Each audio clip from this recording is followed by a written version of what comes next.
Well, good morning. This is Carla from Fresno, California, and it is about almost 9 o'clock in the morning. I've been wanting to do an update on my electromagnetic hypersensitivity status. A lot has happened. Many people are in quarantine right now. The world is on a lockdown, so I wanted to get this out there while I can. Um, I have memory issues, so I'm definitely going to read so that I can make sure that I am all encompassed of what I want to get out there. Um, I definitely have a lot to say. This is just my own personal experience. This has been my own life over the last year, 13 months actually. And so I hope that it helps somebody else be able to change their mindset and trust the Lord and call on Him in your time of need, because right now I'm telling you, I am a different person with this EHS because of the Lord. Satan definitely had a hold of me in the beginning and for a good 6 months. Um, and so I just want to share my story. I want to say a prayer real quick. Dear Heavenly Father, I just want to thank you for this day. I want to thank you for my meditation room. I want to thank you for the medicine that is your herb. I want to thank you for the cold air that I feel and the birds that are coming and sitting on the power line that I can see, the doves. And Lord, I just want to thank you for every single person that's watching this video right now. I pray for them. Lord, I lift them up to you. I ask that you use my experience, my testimony to touch their hearts and their lives and be able to make some changes for themselves and seek you. And I ask all these things in Jesus' name, amen. One of my favorite verses for years now, and I didn't really know why, now I do, is Psalm 144:1. Bless the Lord, who is my rock. He gives me strength for war and skill for battle. As many of you know, I followed a close friend for almost 2 years daily through Marco Polo, being tortured by EMF, EMR, which is electromagnetic frequencies, electromagnetic radiation. So when I refer to EMF, that's what I'm referring to. When I refer to EHS, I'm referring to electromagnetic hypersensitivity. I have a lot of abbreviations, so I'm going to try to explain them to you. And please excuse my appearance, because this is basically how I live my life anymore. My hairdo doesn't work much because, for the most part, I'm wearing my army hat that is got aluminum foil, well, Mylar this time, in it when the Wi-Fi is on in the house, or multiple TVs, or somebody's using a laptop, or even now I watch TV with it on and a Mylar sheet across my bed. So, I digressed.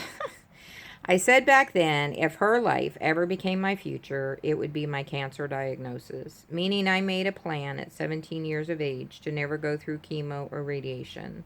I'd let my body do, and I'm 62 years old.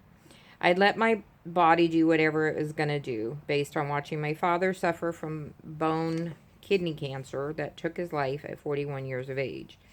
Then at 18 years of age, I became a CNA, and at that time in 1975, no license was needed, at a convalescent hospital, and fell in love with the elderly and caregiving. Fast forward, I spent a good 35 years caregiving, 30 in the hospice care arena. It was not my choice, but God's plan for me. I cherished every client all the way up to my last one in 2018. That job changed my life. God allowed me to make my own choices in 2015, and I chose to move to Pahrump, Nevada. I experienced a lot, but mainly was able to have a gastric sleeve surgery, lost 140 pounds, and was at the top of my health. Never been that healthy or felt that good. I've always been overweight all my life and had medical issues since 1990. Even though I had health issues still, I was so well I could part-time work again. So I applied for a companion position in Vegas 3 days a week. I got it and loved him and his family. God led me to them, and like He did all my clients, we transitioned into live in and then hospice care. Caring for Papa John helped me get back in touch with a skill God gifted me with. He validated I still had that gift. Papa John passed away July 2018. I was exhausted, and rightfully so, but the extreme fatigue lingered longer than expected. I started another part time job with a fellow family member a week later, thinking a week would give me time to recuperate, but no. So I pushed through. The first week of September 7th, I went to my primary care physician because I was told that my heart rate was dipping into the high 30s, low 40s during lumbar epidurals. She immediately sent me to the ER because my heart rate was 45, which is considered bradycardia. Spent the night in the hospital for cardio tests, all normal except my thyroid was once again extremely low. However, I've had very extremely low thyroid many times and never had bradycardia. So another mystery. More cardio tests, Holter monitor, and all normal. On November 29th, 2018, I walked into a retirement home with a friend in Southern California, and my life changed forever. I became very symptomatic with a headache, nausea, heart palpitations, and just an overall sick feeling. I kept watching my friend for signs of distress on her. Was she feeling similar? Was it just me? I knew to check Wi-Fi signals on my phone and found 16 in this old folks' home. Oh my God. These poor people. Symptoms lessened when we went into residence room. My friend complained of very similar symptoms and more. She was 82 when we left. From then on out, I became baffled, confused, and overwhelmed with one incident after another of becoming symptomatic when shopping, doctors' offices, medical buildings, intersections, my daughter's home, who I had never had issues for the year and a half that she lived there. Now I become extremely sick. So back to Pahrump. I need to go because obviously Vegas is too hot with high radiation frequency. I made a load back to Pahrump. My roomies had bought beautiful new used appliances while I was gone. I began unpacking my car, cleaning my room, and reorganizing it to fit all my stuff back in there from my live-in job. I felt like my blood sugar was dropping, so I ate. And mind you, with my blood sugar, once I had the bariatric surgery, I never have ever felt my blood sugar dropping again. I had hypoglycemia. No changes when I usually ate, changes would occur, which was not normal. I walked into my bedroom and suddenly was very confused and disoriented. I then realized I was being zapped. I took my cell with the radio frequency meter and checked spots everywhere. In the kitchen was hot, especially the treadmill handles. Who knew? So all the new appliances that they had bought were hot with radio frequencies. I don't know if they were smart. I didn't care at that point. I didn't know if they were smart devices. When I did the treadmill and on the handles, I was shocked. Never, ever, ever thought, where we hold our hands and it's reading our body, that is emitting radiation and frequencies. So I was bawling and very sick by the time I got out of the house. And now with the reality, I have nowhere to go. Can't stay in Vegas nor Pahrump. This was a very hard revelation for me. Because Pahrump was my safe place. It was my place to go to, I had like 3 homes, and Pahrump was my main home. So it was devastating to me because I just never had any doubt that I could go back there. I said, okay, God, what is the plan now? And then he made it perfectly clear to me. I didn't tell you to move to Pahrump. You told me. Okay, I surrender, Lord. Where do I go now? What do I do? Around this time, I had made a commitment to the Lord on January 1st of 2018 to do a morning Bible study. My Bible studies were always hit and miss, and, I'd complain if I'd spend more than 10 minutes,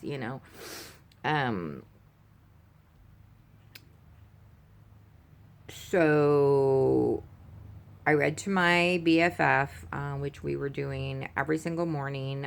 We were checking in with each other, eyes on each other, making sure that each other was, okay under the circumstances.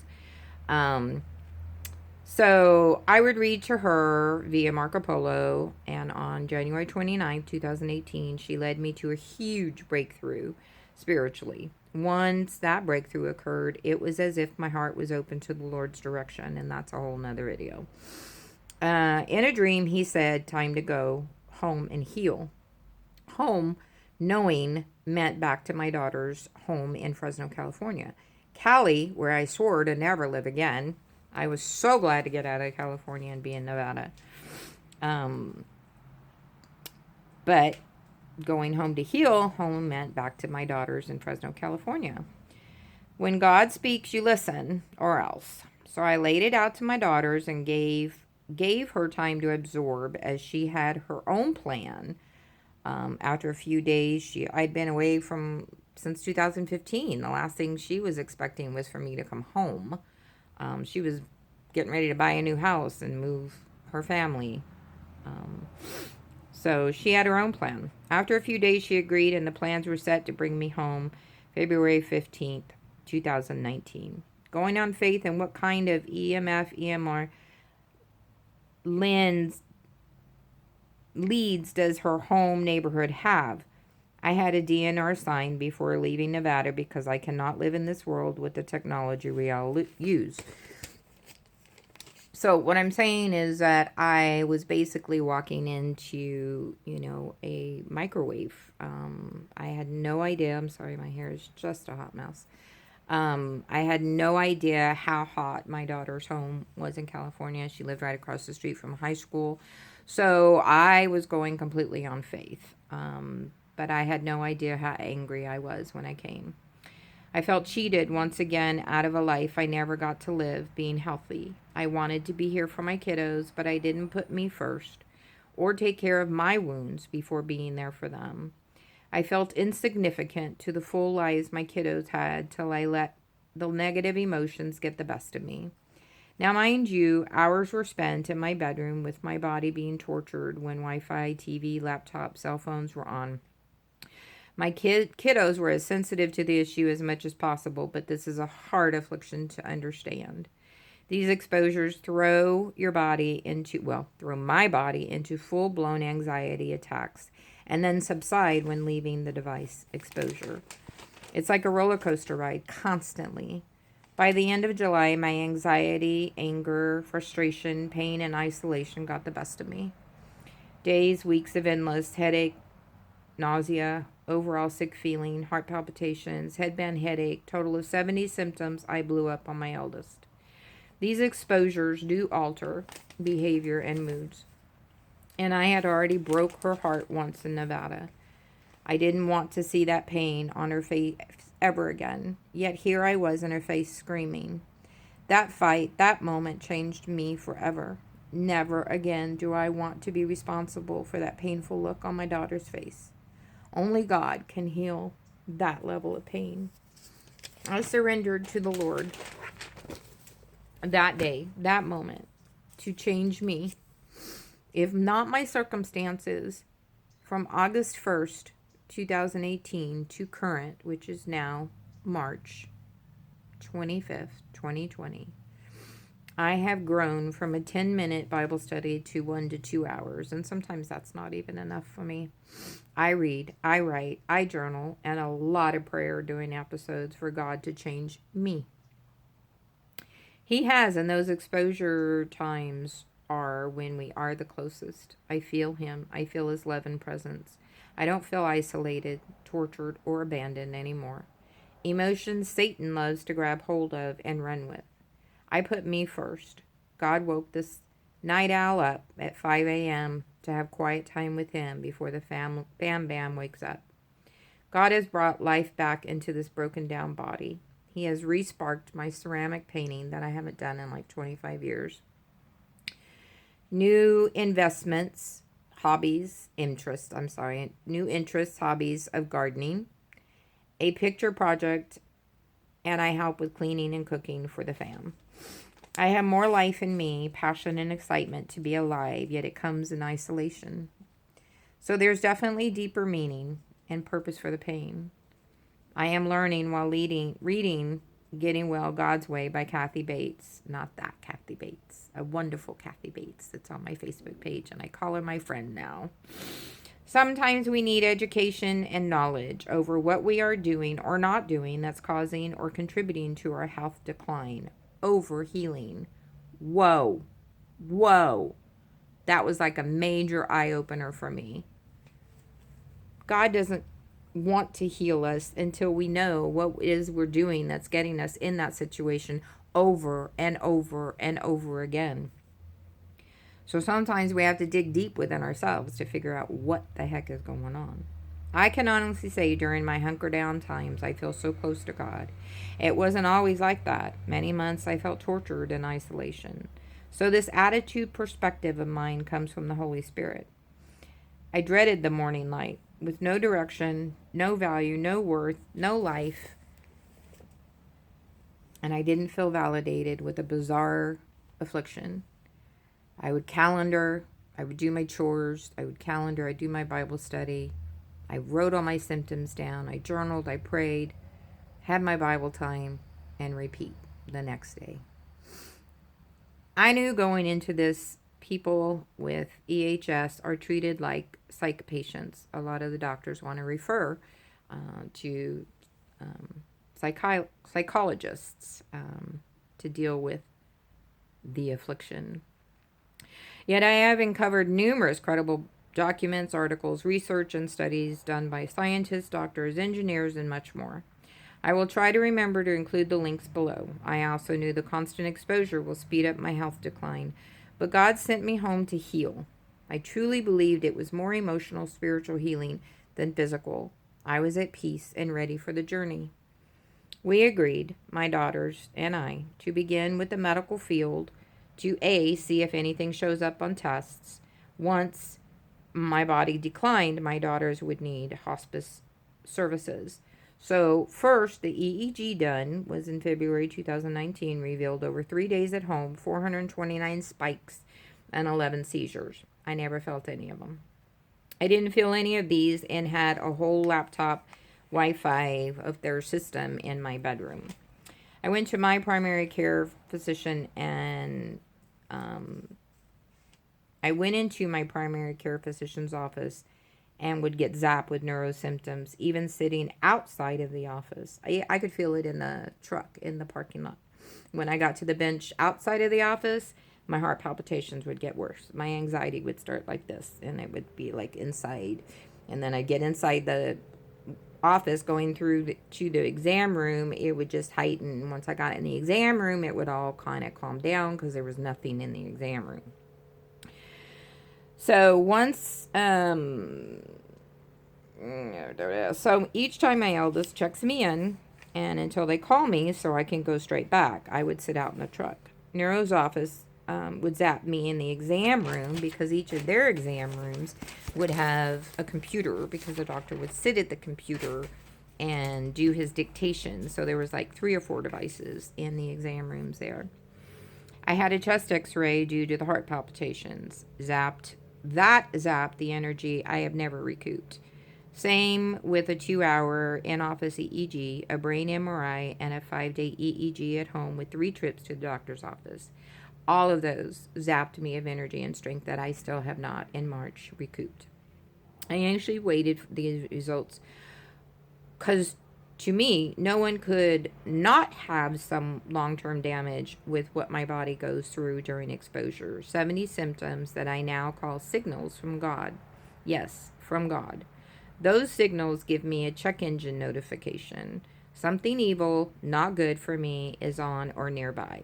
It's an evil presence. So I know to put extra armor of God on. I might need to hunker down, listen to sermons, gospel music, or all, and pray. Once there's a device on and my body starts to feel it, it feels evil. So that's my signal. Something's not right nearby me and I need to make a change. January 16th, 2020. changed my life even more. A 1 hour wait in the neurologist exam room led me to an extremely neuro episode. We were actually there about 2.5 hours, but I was okay in the lobby, but it was once I got to that exam room. I was sitting in the patient chair right next to the hard drive and a Wi-Fi box. After 20 minutes, I had heart palpitations, headache, nausea, and asked to switch chairs with my daughter. Hers was closest to the door. I inquired, "Where is he?" She exited to find out how long, and she said, "I think 20 more minutes." I didn't have 20 more minutes. So I said, "I will go sit elsewhere." Things were becoming blurry. I sat in the waiting room as I wasn't feeling as symptomatic there before. I vaguely remember my daughter came out and said that the doctor had just gone into the other exam room and he takes a long time, so we were going to go to the truck when the medical assistant said that the doctor would see me next because of my symptoms and because I was crying and because I was a hot mess. I was in tears with disbelief of what was happening to my body. Emotions usually get triggered during an episode, so there I'm crying because there's a surge of emotions. And I'm also just in disbelief. The EMF EMR stresses my body out, sends me into a forced anxiety attack, and my speech became slurred. When they tried to help me to the exam room, I could not make my body move. I was walking like a person with Parkinson's, brain scattered and extremely nauseated. I felt hot and like I was going to vomit. My daughter went looking for a barf bag while I grabbed the trash can. A black veil began to come over me and my vision, and it went extremely blurry. I was fighting to keep my eyes open, feeling like a forced sleep was coming on. The doctor came in wondering what was wrong with me. I heard him say, "She has no tumors, stroke, or epilepsy, so what's wrong with her?" She tried to explain while I felt like my body was trying to shut down. I don't know how much time passed, but it felt like it was all in slow motion. I remember he tried to examine me with his little reflex tool and my whole body shook. I just felt like as if I didn't leave now, I was going to die in that office exam room. I did. I stumbled out of the office feeling like I was literally running for my life. I have felt fight or flight more times than I ever imagined possible. I sat on the curb and bawled with just complete disbelief and anger. Anger that I was subjected to such torture to get my damn test results. Really? This should be unacceptable. This should be every patient saying, "I'm not going to sit in an exam room with that much EMF, EMR going on." I mean, had I thought to check my meter, would have said everything. But my body says it more. My daughter got me in the truck and she went back inside. For the next hour, I dealt with body tremors, slurred speech, impaired speech, cognitive impairment, nausea, headband headache, shakes, and involuntary muscle jerks. I medicated and smoked cannabis 2 times. My daughter filled me in on what he said, and she was very upset also. She expressed she never wanted to see me like that again, and she didn't like the doctor like I did. This doctor is very aware of the dangers of 5G. And so I felt like maybe he would be awake enough to understand what just regular EMF, EMR is doing to my body. And that maybe he might be awake enough to know that some of his other patients that have symptoms, unexplained symptoms, might be the same. She expressed she never wanted to see me like that again, and she didn't like the doctor like it did. The diagnosis was frontal lobe atrophy. He wanted to refer me to a inpatient care neuroclinic in San Francisco. Both my daughter and I concluded we are done with the medical industry. The tests and office visits, our guys are so sprayed and full of mucky muck. You can't even tell, you can't even hardly see the planes. They've just been spraying and spraying and spraying and harping us. The tests and office visits have stripped me of energy and added more sensitivity. So now I can do this a lot less than what I was doing before. For over 2 weeks now, my cell causes level 8 signals within 5 minutes, even under the Mylar. Of course, that's gotten better as time goes on. So I got on my cell once I laid down to see what FTD is, frontal lobe atrophy. Frontal lobe dementia is also what it is referred to. So basically everything that makes me me, except my soul, will slowly go away. For 2 days, I was floored. It usually takes me 1 to 3 days to get clear thinking again. The memories slowly come back and I can recall most of the episode. It was a loss. Control issues kicked in. I wanted to know more about FTD. I text my daughters 2 articles and we need to make sure all my ducks are in a row due to the dementia part. My daughter immediately, my eldest, who is a nurse, immediately responded with, why was I on my cell? I got her dilemma as this technology is slowly killing me. I felt the same way watching my BFF get right back on her cell during or after a life-threatening episode. I get it now. Our cell phones are the only link to the outside world and a wealth of information at our fingertips. However, I can't tolerate it after 3 to 5 minutes. That took about a month. 3 weeks to a month. Since then, 1 week later, I still can't be on it without feeling overall sick feeling within 2 to 4 minutes. I was angry, sad, scared, grieving, confused, perplexed, and my human flesh was in turmoil. I prayed a lot, as I do with this EHS. The Lord led me to the book of Job. I haven't read this book since I was a teenager. Wow. Transforming. 1 week later, I have no fear or anger over this disease. God has my life. Every ounce of pain and suffering is for my spiritual growth. He has relieved me of the save the world mission into saving my family from the grips of evil. We have a lot of military activity going on. Aircraft. No commercial because we're on quarantine.